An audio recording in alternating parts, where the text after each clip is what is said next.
Yeah, hey guys. Just doing a quick video here on this DBX400XG program route selector. What it really is a huge interface box. The diagram on the top here will give you an idea on how to interface this and also help me explain how many inputs and outputs it has for the purpose of this video here. What we have is the ability to take this box, hook it up to your preamp or receiver, and only use one to and from your receiver. So let's say you only have one in and out for your tape path. Say you're into vintage gear or whatever. Now the box is actually interfaced into your preamp. At which point you can take this now and connect this up to three different sounds processors. Could be an equalizer, it could be a spatial enhancer, could be a reverb unit. All three. You can hook up your noise reduction.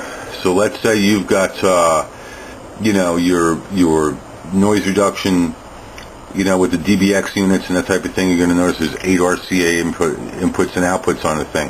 One is to and from the tape, one is to and from the noise reduction, one is to and from the output of the noise reduction into the tape machine, and so on.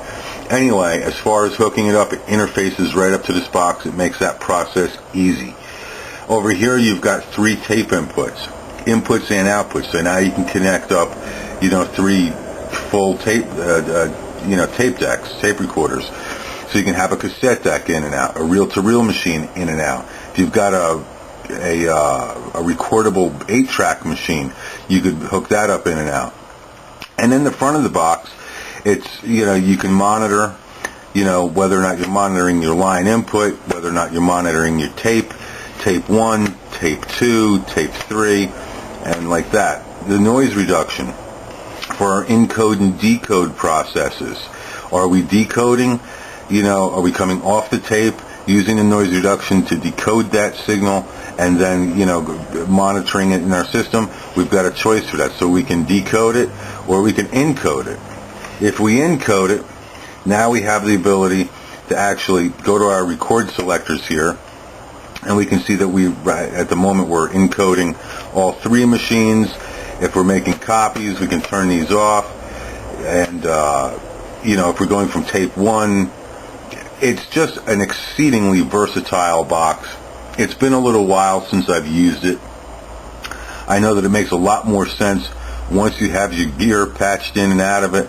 This way you can hear the effects of the routing that you're making. It's made by DBX. It's certainly audiophile quality in that when it's being used, you're not hearing it. It's not adding or inducing any extra noise into your system. It's really an amazing router.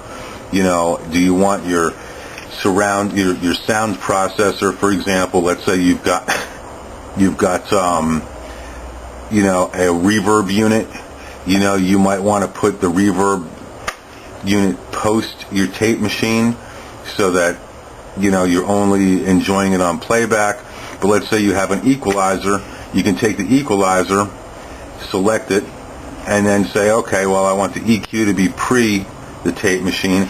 And then if we want to make a copy, that EQ can go in front of the 2 tape machines that are here and coming after this tape machine here. It's a mouthful. Anyway, it's a very cool unit. It's in excellent condition. I'm simply just changing my rig around and doing a lot of different things with my own equipment. So it'd be nice to see this go to a good home. Anyway, thanks a lot and enjoy the auction. All right, bye-bye.